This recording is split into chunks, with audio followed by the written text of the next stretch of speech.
প্রিয় বন্ধুরা, প্রীতি, সালাম এবং শুভেচ্ছা নেবেন। ট্রাম্প দম্পতির সাথে ডক্টর ইউনূস এবং তার মেয়ে দিনা ইউনূসের একটা ছবি নিয়ে গতকাল সারা দিন সোশ্যাল মিডিয়া খুব গরম ছিল। আপনারা জানেন যে জাতিসংঘের এই যে সাধারণ অধিবেশন হয় প্রতি বছরের সেপ্টেম্বরে, এই অধিবেশনের আগের দিন সাধারণত মার্কিন প্রেসিডেন্ট সেই অধিবেশনে যোগ দেওয়ার জন্য যেসব সরকার প্রধান আসেন এবং বিশিষ্ট অতিথিরা আসেন তাদের জন্য একটা স্পেশাল ডিনার অফার করেন, যেটা এবছর 23শে মার্চ ডোনাল্ড ট্রাম্প অফার করেছিলেন নিউ ইয়র্কের দ্য প্যালেস হোটেলে। তো সেখানে রাষ্ট্রপ্রধান, সরকার প্রধান এবং বিশিষ্ট ব্যক্তিরা যোগ দিয়েছিলেন। বাংলাদেশের বর্তমান অন্তর্বর্তীকালীন সরকার প্রধান হিসেবে ডক্টর ইউনূসও সেখানে যোগ দিয়েছিলেন এবং তার সাথে তার কন্যা দিনা ইউনূস ছিলেন। তো তারপরে এই ছবিটা হঠাৎ করে আমরা পেলাম, গতকাল মূলত পেলাম ছবিটা 26 সেপ্টেম্বর বা 27 সেপ্টেম্বর। তো 23 তারিখে তোলা ছবিটা 26 তারিখ বা 27 তারিখে আমাদের নজরে এলো এবং ডক্টর ইউনূসের যে প্রেস উইংটা আছে, আপনারা জানেন যে ভীষণ একেবারে তড়িৎ কর্মা এবং তারা পাঁচজনই, প্রেস উইং এর পাঁচজনই এই সফরে গিয়েছেন নিউ ইয়র্কে। এবং নিউ ইয়র্কের একটি সংবাদ সম্মেলনে দেখলাম একজন সাংবাদিক জিজ্ঞেস করেছে যে এই পাঁচজন যাওয়ার কি দরকার ছিল কিনা। তো ডাস্টবিন শফিক সেটাকে আবার জাস্টিফাই করার চেষ্টা করেছে এবং তারা রাত 3টা পর্যন্ত কাজ করে, তারা হোয়াটসঅ্যাপে স্ট্যাটাস দেয়, ফেসবুকে স্ট্যাটাস দেয়, তাদের কাজ আর কাজ, কাজ আর কাজ। সো এমন কাজ যে তারা রাতে ঘুমানোর সময়টা ঠিক মতো পান না। তো সেই প্রেস উইং 23 তারিখের তোলা ছবি 26 তারিখে জাতির সামনে প্রেজেন্ট করবে, এটা একটু খটকা লাগে না আপনাদের কাছে? আমার তো লেগেছিল।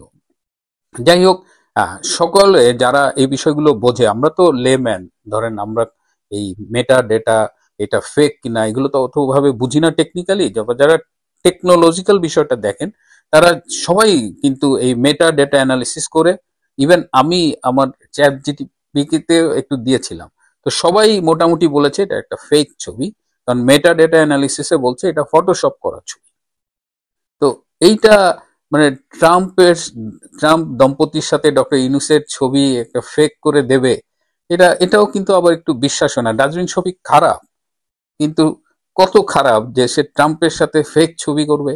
আবার এর মধ্যে দেখা গেল যে আরো কিছু দেশের সরকার প্রধান তারাও ঠিক একই রকমের ছবি দিয়েছেন এবং সব ছবিতে ডোনাল্ড ট্রাম্প এই বুড়ো আঙ্গুলটা থামস আপ করে দাঁড়িয়ে আছেন এবং তার পাশে যে মেলেনিয়া ট্রাম্প তিনি একই ভঙ্গিতে দাঁড়িয়ে আছেন। মানে তাদের কোনো ছবিতে তাদের দাঁড়ানোর ভঙ্গিটা চেঞ্জ হয়নি। যদি পরপর ছবি তুলতেন তাহলে মানুষ তো এত স্ট্যাচু না। সুতরাং প্রশ্ন উঠলো এটা কি ট্রাম্প এবং মেলানিয়ার স্ট্যাচু কিনা, সেই মাদার টুসো মিউজিয়ামের কোন ছবি কিনা। মানে সন্দেহ যখন একবার দানা বাঁধে তখন নানা মুখে সেটা প্রসারিত হয়। কিন্তু মেটাডেটা অ্যানালিসিসে যেটা বলেছে যে এটা এডিটেড ছবি, দ্যাট ওয়াজ 100% ট্রুথ। হ্যাঁ, এর মধ্যে শ্রীলঙ্কার প্রেসিডেন্ট সে আবার একা ছবি তুলেছেন। আরো অনেক দেশের যে মানে নিউজ পেপারে সেই নিউজগুলো দেখলাম এবং সেই দেশের ভাষায় নিউজগুলো প্রকাশিত, সুতরাং পড়তে পারিনি, কিন্তু ছবিটা দেখে তো বোঝা যায়। তাহলে সমস্যাটা কোথায়, ক্যাচটা কোথায়? আবার আমার আরেকটু সন্দেহ ছিল যে এবার ডক্টর ইউনূসের সাথে বিএনপির প্রতিনিধি দলের, বিএনপির পক্ষ থেকে যিনি গিয়েছেন হুমায়ুন কবির, এই লোকটার দিকেও আমার একটু সন্দেহ হয়েছিল, কারণ এই হুমায়ুন কবির আবার এইসব বাটপাড়িতে খুব ওস্তাদ। আপনাদের হয়তো খেয়াল আছে যে অনেক আগে মার্কিন 6 কংগ্রেসম্যান হোয়াইট হাউসে মার্কিন প্রেসিডেন্টের কাছে একটি চিঠি লিখেছিল যে বাংলাদেশে মানবাধিকার পরিস্থিতি খারাপ, গণতান্ত্রিক পরিস্থিতি খারাপ, গণমাধ্যমের স্বাধীনতা নেই ইত্যাদি জানায় মার্কিন সরকার যেন বাংলাদেশ সরকারের উপরে প্রেসার দেয়, এরকম একটা চিঠি লিখেছিল এবং সেই চিঠির নিচে 6 জন কংগ্রেসম্যানের সাইন ছিল।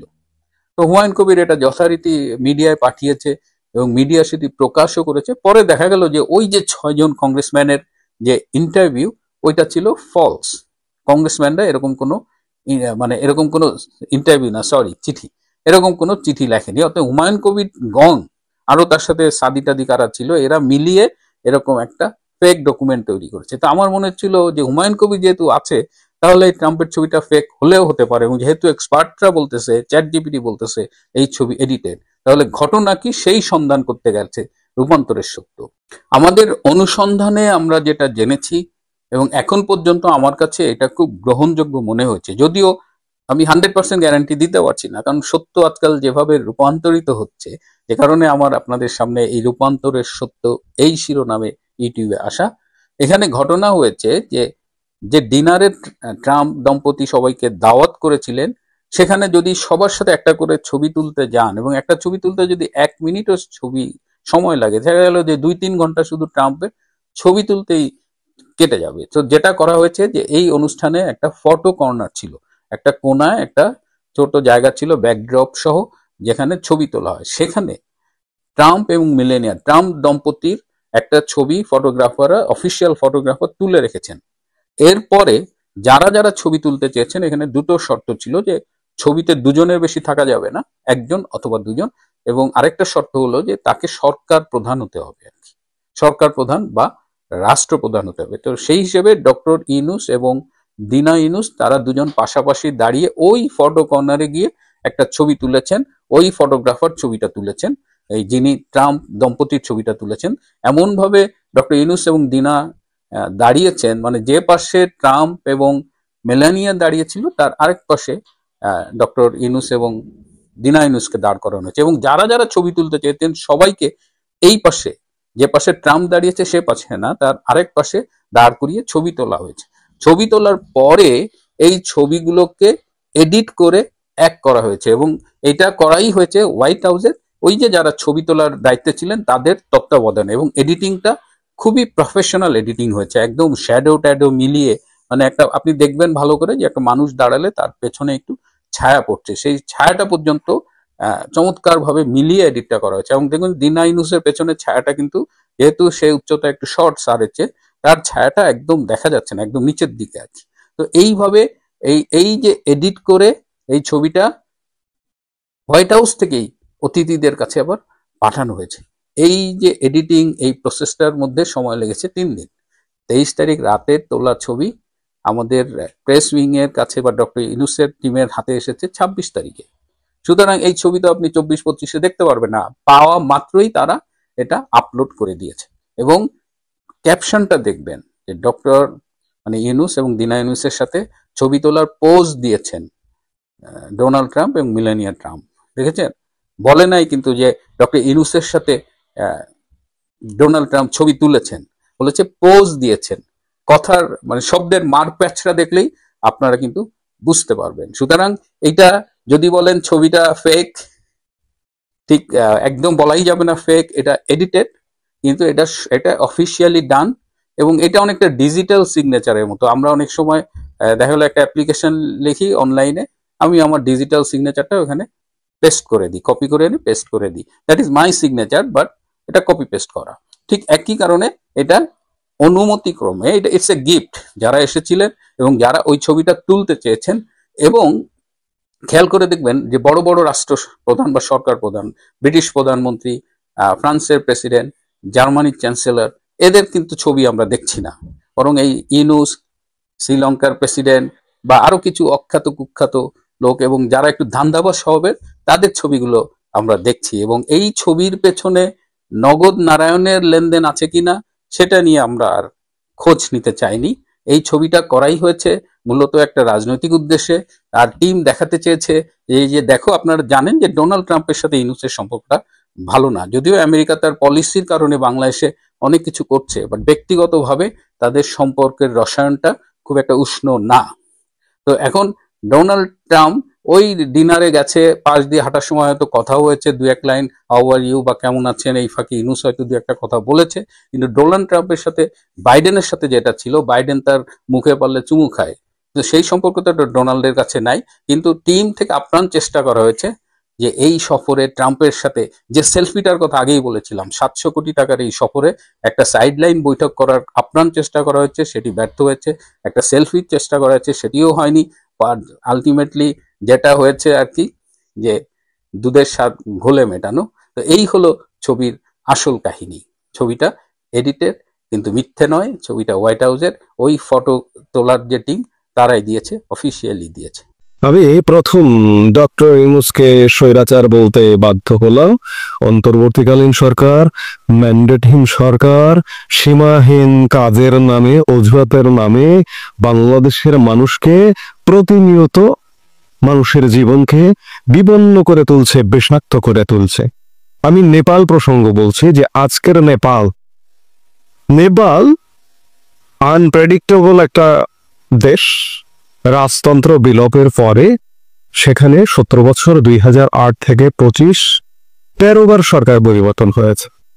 কিন্তু সাম্প্রতিকতম নেপাল, আজকেরতম নেপাল যেন প্রতিনিয়ত বাংলাদেশকে এবং বাংলাদেশের স্বৈরাচারী ইউনূস সরকারকে শিখিয়ে দিয়ে যাচ্ছে। আমি প্রতিনিয়ত দেখছি, অবজার্ভ করছি আর অবাক হচ্ছি। গত বৃহস্পতিবার নেপালের অন্তর্বর্তীকালীন সরকারের প্রধানমন্ত্রী সুশীলা কার্কি জাতির উদ্দেশ্যে দেওয়া এক ভাষণে তিনি বলেছেন, শাসন ব্যবস্থায় কোনো পরিবর্তন আনার এখতিয়ার নাই এই সরকারের। বৃহস্পতিবার 25 সেপ্টেম্বর তরুণদের পক্ষ থেকে সরাসরি নির্বাচিত নির্বাহী ব্যবস্থা সহ অন্যান্য সংস্কারের দাবির প্রেক্ষাপটে জাতির উদ্দেশ্যে দেওয়া ভাষণে তিনি এই মন্তব্য করেন। কার্কি বলেন, বর্তমান সরকারের পক্ষে এমন কোনো পরিবর্তন করা সম্ভব নয়, তাই শাসন ব্যবস্থার যে কোনো সংস্কার বা পরিবর্তন সাংবিধানিক প্রক্রিয়ার মাধ্যমেই হতে হবে। প্রধানমন্ত্রী কার্কি স্পষ্ট করে উল্লেখ করেন, আসন্ন নির্বাচনের প্রস্তুতি গ্রহণ করাই হলো অন্তর্বর্তী সরকারের প্রধান অগ্রাধিকার। এছাড়া বিদেশে কর্মরত নেপালিদের ভোট প্রদানের সুযোগ দেওয়ার বিষয়ে নির্বাচন কমিশনের সঙ্গে আলোচনা চলছে বলেও তিনি জানান। পরিশেষে প্রধানমন্ত্রী কার্কি দেশের সকল নাগরিককে আসন্ন নির্বাচনে সক্রিয় অংশগ্রহণের আহ্বান জানিয়ে উৎসাহের সঙ্গে ভোট দিয়ে যোগ্য প্রতিনিধিদের বেছে নিতে উৎসাহিত করেন। মাত্র 16 দিনের মাথায় তিনি জাতির উদ্দেশ্যে ভাষণে এমন কথা বললেন যে সংস্কারের এখতিয়ার নেই। আসলে তো তাই। এটা অন্তর্বর্তীকালীন সরকার। অন্তর্বর্তীকালীন সরকার কার সরকার? কিসের সরকার? কিসের ম্যান্ডেটের সরকার? আপনি সাথে সাথে বাংলাদেশে যদি তুলনা করেন, বাংলাদেশে দেখছেন যে সেখানে 16 দিনে জাতির উদ্দেশ্যে প্রতিনিয়ত বলছে, কিন্তু জাতির উদ্দেশ্যে ভাষণ দিয়ে বলছেন যে সংস্কার করার এখতিয়ার অন্তর্বর্তী সরকারের নেই। কিন্তু বাংলাদেশে আপনি খেয়াল করে দেখুন, ডক্টর ইউনূস, স্বৈরাচারী ইউনূসের সরকার, তারা মনে করছে যে আমাদেরকে ম্যান্ডেট দিয়েছে। কে দিয়েছে? আপনি কেউ দিয়েছেন ম্যান্ডেট? তাদের সংবিধান নিয়ে নাড়াচাড়া, শাসন ব্যবস্থা নিয়ে নাড়াচাড়া, কিভাবে নির্বাচন হবে, এগুলো করবার দায়িত্ব কে দিয়েছে? তারা তো হঠাৎ এসে হঠাৎ নেই হয়ে যাবে, হঠাৎ রাষ্ট্র ক্ষমতা এসছে, হঠাৎ দেশ ছেড়ে পালিয়ে যাবে, দেশ ছেড়ে চলে যাবে। বাংলাদেশের মানুষকে আমি আগেও বলেছি, আবারও বলছি, রীতিমতো একটা ফুটবল খেলছে। বাংলাদেশের মানুষের ইউনূস সরকারের বিরুদ্ধে প্রতিবাদ করতে হবে, নইলে বাংলাদেশের মানুষের ভাগ্যাকাশে চরম দুর্যোগের ঘনঘটা অপেক্ষা করছে। এটা বলার অপেক্ষা রাখে না। আজকে 14 মাস হয়ে গেছে। বাংলাদেশের শাসন ব্যবস্থা কি হবে, নির্বাচন কি হবে, যদি একটা নির্বাচনের মূল্য ঝুলিয়ে রেখেছে। জাতিসংঘে গিয়েও বলেছে যে ফেব্রুয়ারিতে নির্বাচন, কিন্তু নির্বাচনটা কেমন হবে, কিভাবে হবে, এটা সবচেয়ে বড় প্রশ্ন। দেশের একটা বড় অংশকে বাদ রেখে নির্বাচন হবে এমনটারই আয়োজন চলছে, কিন্তু সেই নির্বাচন কি বাংলাদেশের আপামর জনসাধারণ গ্রহণ করবে? নেপালে আরো একটি ঘটনা ঘটেছে। সরকার পতনের 18 দিন পর ফের নেপালে প্রকাশ্যে সমাবেশ প্রাক্তন প্রধানমন্ত্রী কেপি শর্মা ওলির। শনিবার ভক্তপুরে তার দল সিপিএনের ছাত্র ও যুব সংগঠনের একটি অনুষ্ঠানে যোগ দেন তিনি। চরম জনরোষ, রক্তক্ষরণের পর ওলির এই সমাবেশ রাজনৈতিক দিক থেকে যথেষ্ট তাৎপর্যপূর্ণ। অনুমান করা হচ্ছে ক্ষমতাচ্যুত হওয়ার পর নতুন করে ফের দেশের তরুণ সম্প্রদায়ের সঙ্গে সংযোগ স্থাপনের চেষ্টা এই সমাবেশে।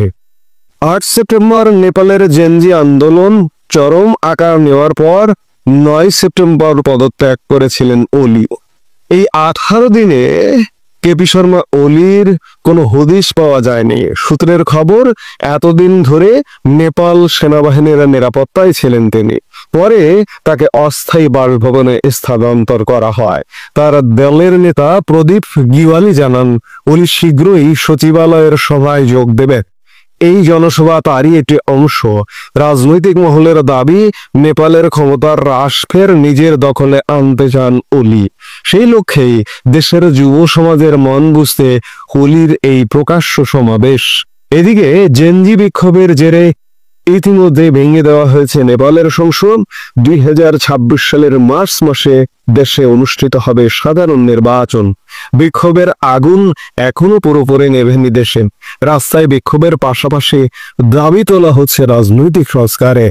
এমন পরিস্থিতিতে অলির সামনে আসা শুধু দলকে ঐক্যবদ্ধ করা নয়, তার লক্ষ্য নেপালের রাজনীতিতে নিজেকে আবারও প্রাসঙ্গিক করে তোলা। উল্লেখ্য, গত 8 সেপ্টেম্বর নেপালের সংসদের সামনে যুব সমাজের বিক্ষোভ চরম আকার নেয়। সোশ্যাল মিডিয়া বন্ধের বিরুদ্ধে শুরু হয়েছিল এই আন্দোলন। দাবি ওঠে দুর্নীতিতে ভরা এই সরকারের অবসানের। বিক্ষোভ সামাল দিতে নিরাপত্তা বাহিনী জল কামান, কাঁদানে গ্যাস ও গুলি ছোড়ে, যার পরিপ্রেক্ষিতে প্রথমে 21 জন, পরে আরো 39 জনের মৃত্যু হয়। অগ্নিদগ্ধ হয়ে মৃত্যু হয় 15 জনের। এখন পর্যন্ত বিক্ষোভে মোট 74 জনের মৃত্যু হয়েছে নেপালে। নেপাল পরিস্থিতি দেখুন প্রতিনিয়ত উন্নতি লাভ করছে। নেপালের ইমিডিয়েট যে পতিত সরকার প্রধান কেপি শর্মা ওলি মাত্র 18 দিন আগে তিনি রিজাইন দিয়েছেন। 18 দিন পরে তিনি প্রকাশ্য জনসভায় এলেন এবং আবারও রাজনীতিতে সরব হওয়ার চেষ্টা করছেন। আগামী মার্চে যে নির্বাচন, সেই নির্বাচনে অংশগ্রহণের প্রচেষ্টা করছেন। অথচ দেখুন, বাংলাদেশ আর নেপালের সরকার পতনের স্টাইল একই রকম এবং দুটোতেই মার্কিন ডিপ স্টেট জড়িত। এবং নেপালে জিনজিদের অর্থায়ন করে, উদ্বুদ্ধ করে, প্রশিক্ষণ দিয়ে যেভাবে সরকার পতন হয়েছে, বাংলাদেশ এবং নেপাল একই স্টাইল নেই। এগুলো সংবাদ মাধ্যমেও এসছে। কিন্তু নেপাল পরিস্থিতি দ্রুত উন্নতি হচ্ছে। অন্তর্বর্তী প্রধানমন্ত্রী নির্বাচনে তারিখ ঘোষণা করেছেন, কোনো সংস্কার করবার এখতিয়ার নেই। এটি তো সত্য কথা। বাংলাদেশের সংবিধানে একটি তত্ত্বাবধায়ক সরকারের ব্যবস্থা আছে, আমরা সেখানেও দেখাচ্ছি। সেই সরকারের প্রধান দায়িত্ব হচ্ছে নির্বাচন করা। নেপাল সরকার 6 মাসের জন্য এসে 6 মাসে নির্বাচন করে দিয়ে চলে যাবে। কিন্তু বাংলাদেশে একটা জগদ্দল পাথরের মতো একটা সরকার বসে আছে। সংস্কারের নামে নানা রকম ছলনা করা হচ্ছে বাংলাদেশের মানুষের সাথে। এবং ইমিডিয়েট যে দলটি পতিত হয়েছে, সেই দলটিকে ইতিমধ্যে নিষিদ্ধ করা হয়েছে, কার্যক্রম নিষিদ্ধ করা হয়েছে। নেপালে কোনো দল নিষিদ্ধ করা হয়নি। ইমিডিয়েট যে দলটি সরকারে ছিল, সেই দলের প্রধান তো বটেই, বেশিরভাগ প্রধান নেতা, কেন্দ্রীয় নেতা দেশ ত্যাগ করতে বাধ্য হয়েছে। নেপালে দেশ ত্যাগ করেননি, নেপালে তারা আছেন, নিজ দেশেই আছেন। নেপালের সাবেক প্রধানমন্ত্রী মাত্র 18 দিনের মধ্যে জনসম্মুখে এলেন। অথচ বাংলাদেশকে ব্যর্থ করে দেওয়ার জন্য ইমিডিয়েট যে দলটি, সেই দলের নেতারা জনসম্মুখে আসতে পারেন না। প্রতিনিয়ত তাদেরকে গ্রেপ্তার করে শাস্তির ব্যবস্থা করবেন, ঠিক আছে, তাদের জামিন পর্যন্ত দেওয়া হচ্ছে না। গত 1 বছরের বেশি সময় অনেক নিরপরাধ নেতা কর্মী এখনো জেলবন্দি হয়ে আছে। নেপাল আমাদেরকে আসলে অনেক কিছু শেখাচ্ছে। নেপাল সবাইকে নিয়ে, সব মানুষকে নিয়ে একটা ঐক্যের নেপাল গড়তে চাইছে। কিন্তু বাংলাদেশে কি হচ্ছে? বাংলাদেশে বিভেদ তৈরি করা হচ্ছে। ইমিডিয়েট যে পতিত দল আওয়ামী লীগ, সেই আওয়ামী লীগের একটা বিশাল সমর্থন গোষ্ঠী আছে, প্রায় 50%-এর বেশি। সেই 50%-কে বাদ দিয়ে বাংলাদেশে নির্বাচনের আয়োজন চলছে। বাংলাদেশকে অন্তর্ভুক্তিমূলক বাংলাদেশ হবে অসম্ভব। অর্থাৎ নেপাল থেকে বাংলাদেশের শিক্ষা নেওয়ার আছে। বাংলাদেশের এই মুহূর্তে যে এই সরকারটি শিক্ষা নেবে না। তারা জোর করে, জুলুম করে বাংলাদেশের মানুষের উপরে কাঁধে পা দিয়ে প্রয়োজনে অনেকদিন থাকবে, দীর্ঘদিন থাকবে। সেই পরিকল্পনা ইতিমধ্যে হয়েছিল। কিন্তু এখন নির্বাচনের নতুন গান শোনা যাচ্ছে। আদৌ নির্বাচন হবে কিনা সেটি $1 বিলিয়ন প্রশ্ন। কাজেই বাংলাদেশের মানুষকে সচেতন হতে হবে যে আপনাদের উপরে একটা অশুভ শক্তি ভর করেছে। এই অশুভ শক্তি থেকে আপনাদের মুক্তির পথ খুঁজতে হবে। এছাড়া বাংলাদেশ 18 কোটি মানুষের জীবন নিয়ে একটা বড় ধরনের ছেনিমিনি খেলা চলবে। এই খেলা আপনি খেলতে দেবেন কিনা সিদ্ধান্তটা নিতে হবে আপনাকে।